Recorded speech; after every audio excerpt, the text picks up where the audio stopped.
Welcome everybody to our third virtual Sip with Vicki. I'm so glad that you're here.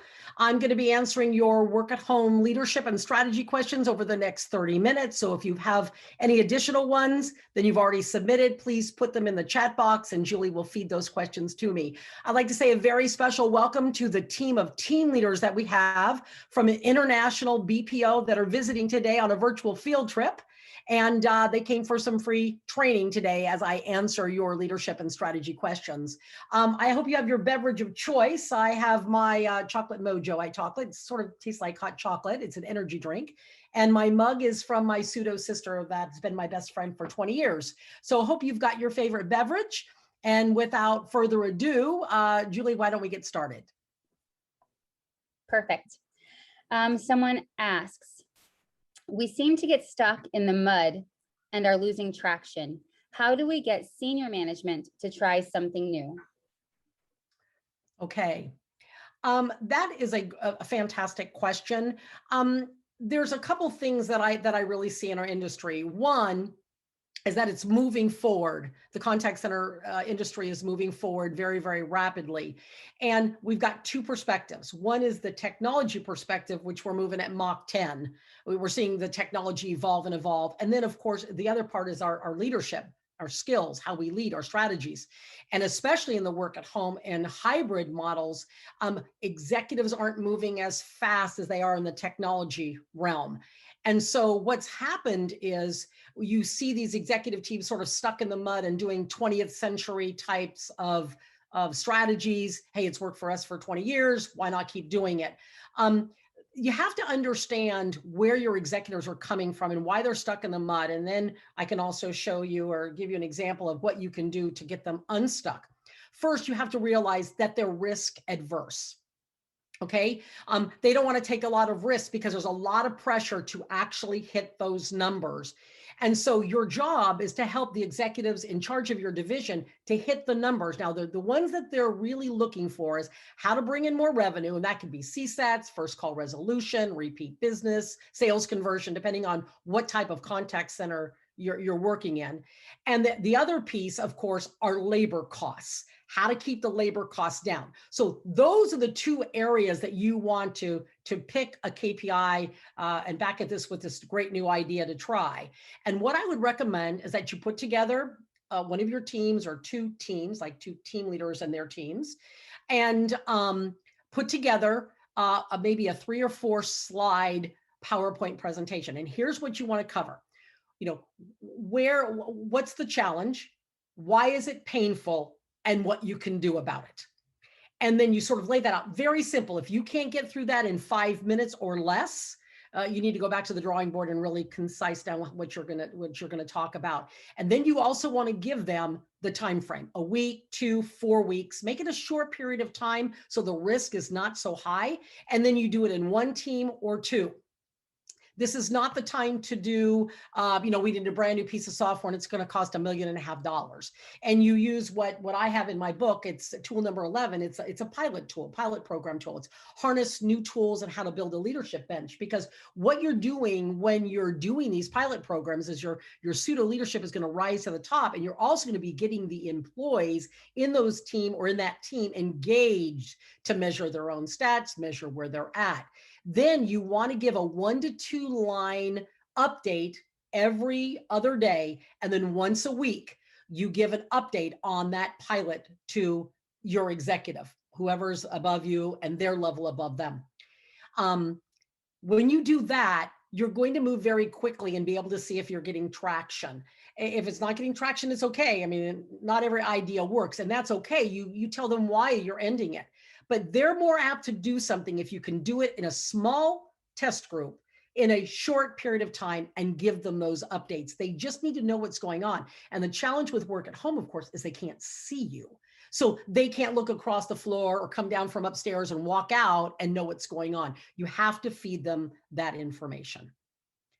I hope that helped. That's what I would do. And that's what I recommend my teams to do to bring new ideas to the forefront, because your front lines have fantastic ideas. They know the customer base and the systems and the processes better than any executive would.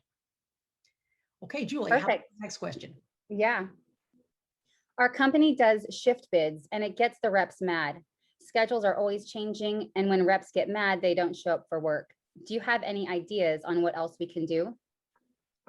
Absolutely. So I'm going to go on record. Anyone that's ever worked in my organizations will tell you I do not believe in shift bids. I don't believe in shift bids. I've never done them. I never will do them. And there's a very simple reason why. You turn your employees' lives upside down. You have a single parent that has to go get their kids from school, or maybe they're homeschooling now, right? You've got a college student that is taking Tuesday and Thursday evening classes, and all of a sudden you put them on the night shift. You will turn your team upside down when you do shift bids. Every agent hates them. And so the reason that you don't want to do them is that you want to control the positive talk in your organization. So remember, negative gossip goes through your organization viral literally in seconds. So while they're listening to you, they're already, texting, they're chatting. They can put a customer on hold if they're on a phone call with a customer, or just stop in the middle of a customer email, and they'll start the negative gossip. And so in brick and mortar, where it takes a while for people to sort of talk to each other, in a virtual work at home environment, it goes viral. And you have to keep that in mind when you make these changes. So there's two things that I know for sure. People come into your organization, new hires, and they leave. Either they tread out or it's positive attrition, but it could be negative as well. The other thing I know to be certain is that customer interaction patterns change. Phone calls coming in change. First part of the month, second part of the month, on Monday versus a Thursday, in February, if you're doing some type of retail for Valentine's Day versus July. I mean, it depends on your contact center. So interactions, they change. So your organization is going to be changing. So a really great 21st century type of strategy, it works great in work at home and hybrid environments, is go with a performance-based and have them be a top performer. When they're a top performer, they can request the schedule they want. Now everyone's saying, oh, no, Vicki, that's not going to work because we're going to have too many people asking for schedule changes and we're not going to have enough open slots. I'm telling you, from 20 plus years in this space, this works. And I've done it every single place I've ever done for 20 plus years. So top performer status could be anything you need it to be. In my organizations, it's been whatever those KPIs happen to be, but they're also, agent comes in on time. If I need them to stay an extra 15 minutes, and they can, most of them will. That's part of the top performer status, helping each other in their team, helping new hires when they come in from nesting, when they've joined the team. All this is sort of wrapped around. It's not just KPIs, but that's what top performer status is in my organizations. Once that happens, after 90 days, they can request any schedule that they want. Now you're going to say, well, Vicki, what if we don't have it? I do it in bite-sized bits. So let's say Mary wants 8 to 5 and she's been working 10 to 6. Okay, so Mary wants 8 to 5. That's great. But what if you only could give Mary that schedule on a Monday and maybe on a Thursday because the queue is super high? Well, you go to her and say, Mary, I can't do Monday through Friday, but I can do Monday and Thursday. Or, I know you currently work Saturday and I need you on your current shift on Saturday, but what I can do on Monday and Tuesday, I can give you that 8 to 5. Never seen an agent turn anybody down. And they still stay on this list and they keep their priority based on if they're a top performer or not. And you just sort of nip and tuck through this. Now, does it cause a lot of movement in workforce management? They have to work a little extra hard? Absolutely. Does it keep you as a team leader or supervisor in front of your agents saying, hey, this is what you need to do to change your schedule? Absolutely. But remember, how we manage in a work at home environment changes than it does in a brick and mortar. That's what I would say about shift bids. And I hope I answered that question. Okay, so just a general question. Can you give us some more tips on employee engagement strategies? Okay. Employee engagement strategies is by far the number one question that we get asked. And so I break these down into three pieces of employee engagement. The first one are the short sprints, what I call ad hoc. These are the things everyone wants to get their arm around, right? The bingo, the potlucks, the bring your pet today, the pajama day, the brown bag leadership lunches, the after work socials, all these things that everyone's trying to get on, and they're saying, oh my gosh, look at us engage our employees. This is just one piece. If you rely on this one piece, you are going to run your leadership and management teams absolutely bonkers. You're going to put them on a hamster's wheel. I remember the days when we could pass out a $5 gift card and people were doing the wave across the brick and mortar. Remember those days? Now they want iPads. I mean, so it's always, what can you do for me lately, right? So if you rely on just on that, you're going to exhaust your leadership and management teams. But that is an important piece. And yes, I've done this in my contact centers. The next part is you give employees what they want. And this is what I'm talking about when we talked about pilot programs, which is tool number 11 in my book, The Leadership Toolbox. Pilot programs are important because it gets the front lines exactly what they want. And so you put this, what I call a recognition program around identifying the gaps. You put this out there so it becomes a badge of honor when somebody actually identifies a gap. And then you harness the pilot program tool. So you're harnessing new tools, you're doing new ideas, you're growing your leadership bench, your pseudo leaders are rising to the top. And you literally are able to do that. So you're getting them engaged in the day-to-day operations by letting them drive something new and keeping them abreast of it through a communication feedback loop.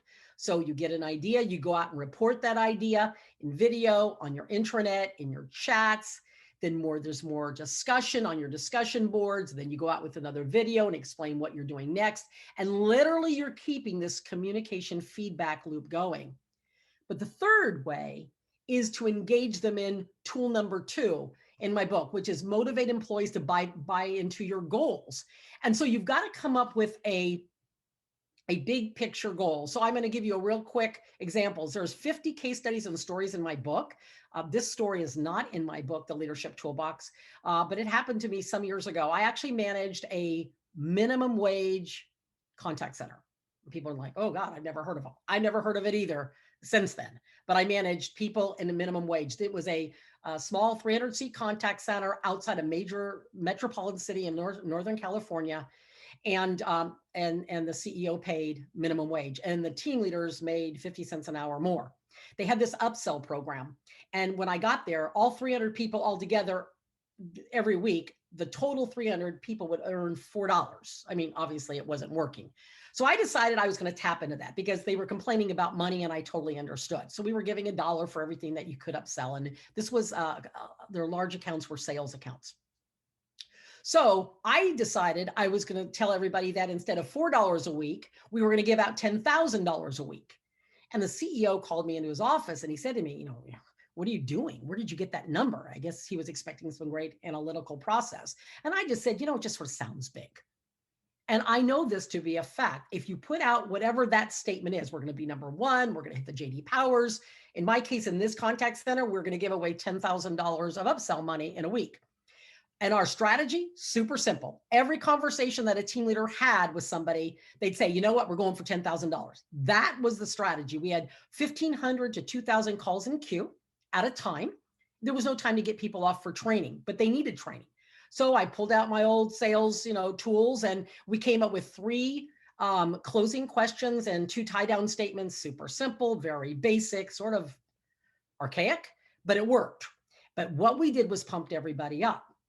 And we kept saying 10,000. So what happened was someone actually hit 100 upsales in a week and we had the $100 club. And then a woman contacted me and said, look, Vicki, her name was Glenda, I want you to do a $50 club for people like me. I only work 20 hours a week. And that just didn't sit well with me because I knew in the long run, it was what people thought and what they believed in their head. They had to get them believing this big picture statement that we were going to all pull together as a team and hit $10,000 in upsell money. So she and I went round and round and round. And I kept saying to her, Glenda, what is it that you want? And she kept saying, I want a $50 club. And I said, no, you don't. What do you really want? And finally, after about 3-4 minutes, she said to me, well, I want to be in the $100 club. And I'm like, oh, now I get it. You work 20 hours a week and you want me to help you get to the $100 club. Why didn't you just say that? And I said, what do you need? And she said, training. So I knew I had these tie down questions and everything, and they had them on we sent them 3x5 cards. And so she wanted me to work with her.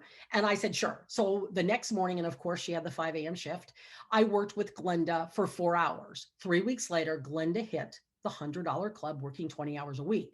Now here's the psychology of the big picture statement. What do you think that did to the full-time folks? Well, if Glenda can do it in 20, I can do more. So then somebody popped up with 200 and then 300. So we had a $100 club, a $200 club, and a $300 club.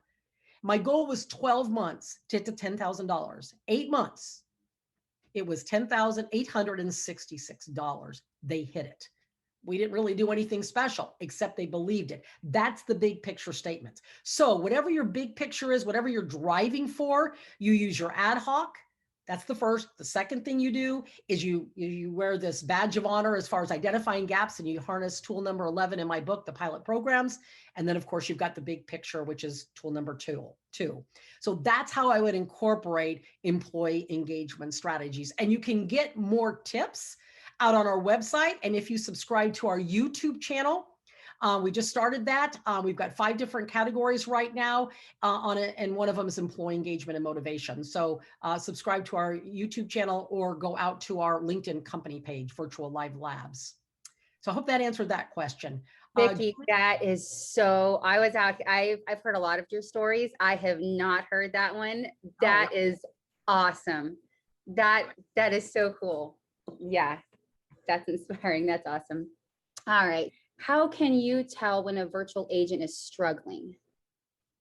Well, obviously you can't see them, right? So you don't see what's going on or people being concerned. So it's interesting. So we talk about emotional intelligence, and what emotional intelligence is, it's not like you're psychic. It's that your brain is able to identify behavioral patterns. Some people can do it faster than others. And one of the things we do in our Virtual Live Labs is we have a learning forum that actually teaches people on the job while they're working with their teams real time in the Virtual Live Labs, how to walk the virtual floor. And part of that is being able to identify behavioral patterns. And so if you have an agent that's struggling and you can't see them, what behavioral patterns are you looking for? So I would say they are not talking as much as they used to. So instead of the whole paragraph, you get one-liners. Or they're late. Their stats are slipping. Or you're looking at your team chat and people are like, where's Bob? Where's Bob? Have you seen Bob? Well, Bob's always there. Where the heck's Bob, right? So there's a change in behavioral patterns. When an agent asks, let's say Bob has been helping with nesting folks that have come into his team, and they're asking a question and Bob's not jumping on it like he normally does, a change in behavior. Some people will actually recognize that faster than others, but you can train your brain. And there's techniques that we teach to do that in the Virtual Live Labs where you can literally be able to hone in on that very, very quickly. Now, there's 2 things to do with that. The first one is the direct approach. And I would caution people to do this. One of the things I hear a lot of first line leaders say is, oh, my team loves working for me. We're like this. Well, it doesn't really matter what you think. It's what the agents think, right? So before you jump in and pick up the phone and say, hey, what's going on? You used to talk more and you don't. You really have to make sure that that relationship is really concrete. If you're not sure, or it's not, you might try approach number 2. And that is the third party tool. And this is literally how to get your point across faster and builds momentum. So nobody wants their manager coming in and identifying a behavioral pattern, basically saying you're bad, because that's the way they usually receive it. So again, it's not what you think as a supervisor, it's how they're receiving it as an agent. And so by utilizing a third-party stories, and there's 2 kinds of third-party stories, and I use this I talk about it in my book, it's tool number 7. And this is literally about telling a story about somebody in the same situation. And therefore it gives Bob or Mary or whoever your agent is permission to be the same, because everybody sort of wants the same and they can relate to that. So instead of a direct approach, which you could use, you can try a more subtle approach and use tool number 7 in my book, The Leadership Toolbox, and use a third-party story. And this is the way you can build momentum faster, get egos out of the way so you really can connect with your agent. And that's how I would identify and what I would do with a struggling agent when I can't see them in a virtual environment. Hope that answered that question. That's perfect. It works with kids too. I use it with my kids often to encourage them, tell them somebody else's story. It's great. Okay, so we'll go back to the one I had started. So someone asked, how do we get some new ideas to support our team and get performance up? Okay, so you have to realize a very basic things about agents. They come to work to take care of customers, chat, phone, email, chat, social media, right? Text. But they really don't want to do that. They really want to be off the customer interaction and they want to move into a trainer position, a QA position, a leadership position. They want to move to a graphic artist position or move out of the contact center whatsoever, right? So understand they only see this for a few months, or at the most, the average is 2 years inside of a contact center. So understand it's a temporary thing and gravitate toward that. Build your strategies around that. So they want more excitement. They want to be heard. Example, one of the larger organizations that I have run, I did meet and greets across the country. And I was in Dallas one day and we had about 100, 125 agents come out to meet me and have a cup of whatever at a local Starbucks. And in the midst of all this, I was standing next to one of my direct reports and a woman gets out of a car and she's wearing a black suit carrying a portfolio and she's walking toward me. And I said to my direct report, okay, what do you think she wants? And he had no clue. And I said, she's looking for a promotion. My guess is she's been on the job less than a month. She doesn't want to be on the phones. And sure enough, she walked up and she'd only been on the phones for 2 weeks and she thought she should be a trainer. So my point being, they want to get off the customer interaction. So you've got to give them that opportunity to do that. At the same time, you're driving employee engagement and you're trying different things. The first one, number 1, so you want to write these down, town halls. You take 5 minutes on PowerPoint and you give big picture statements. We're going for number 1. We're hitting the $10,000 in upsell money, which was my example. We're going to hit the JD Powers. We're going to double in size. One of our clients wants to double in size in the next 12 months. So that's their big picture statement. So you give the big picture statement and get people fired up. Now, you need to be charismatic to be able to do this. And then you need to be able to open up for Q&A. And then you open the mic, have someone feed you questions, just like Julie's feeding them to me. So you can, concentrate on what you're doing and talk right to them. And so they can hear you and connect with you. And then if they don't bring up these questions, you bring them up. How do I get a raise? How do I get a promotion? How do I get a schedule change? That's really what they want to know, right? And if they don't bring that up, you say, well, gosh, I'm surprised nobody asked me, how do you get a raise?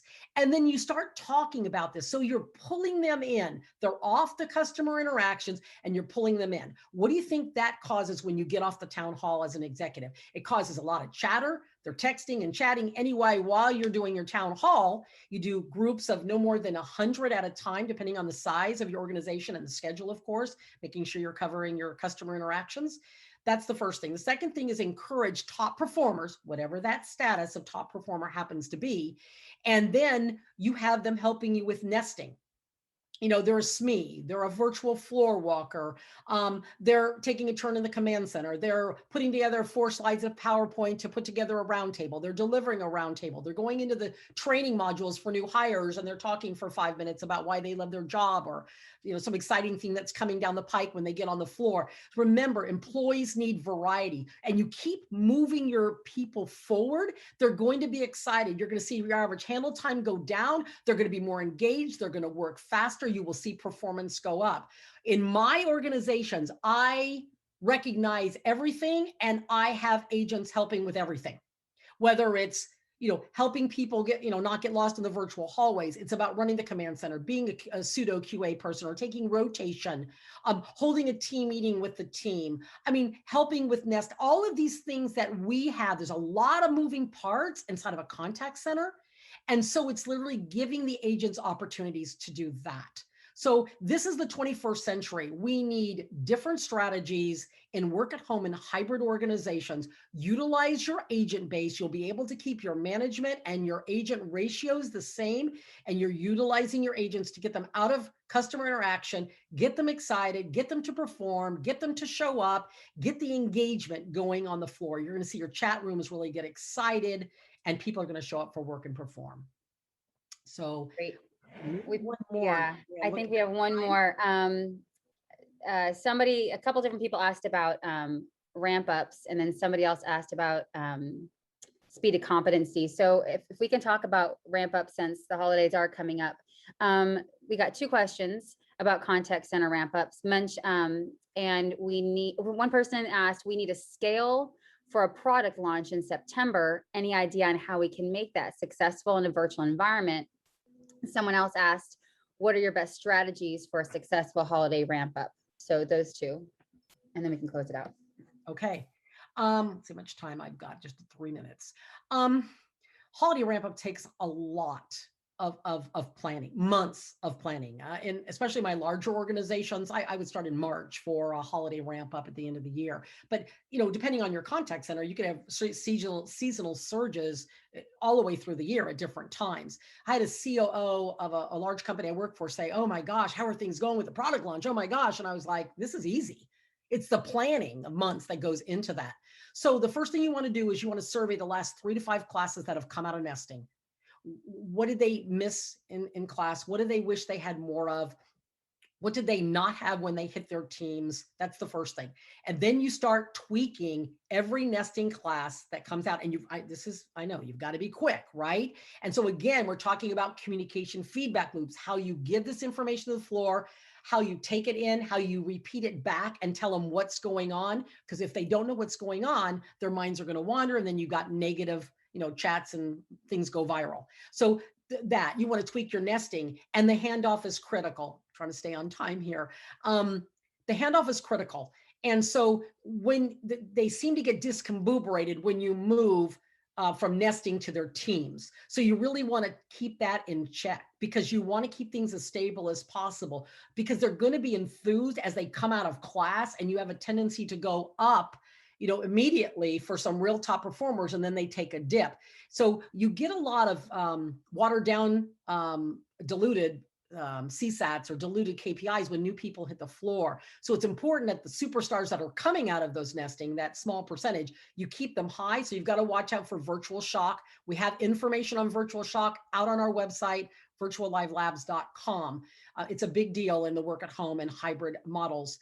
And then I'm going to do a series, Julie, so keep me on task for this month. I promise to give you more on holiday ramp up and seasonal surges. I'll do a series of videos that'll be 2 to 4 minutes long, and you can expect those this month in July. I think we are about out of time.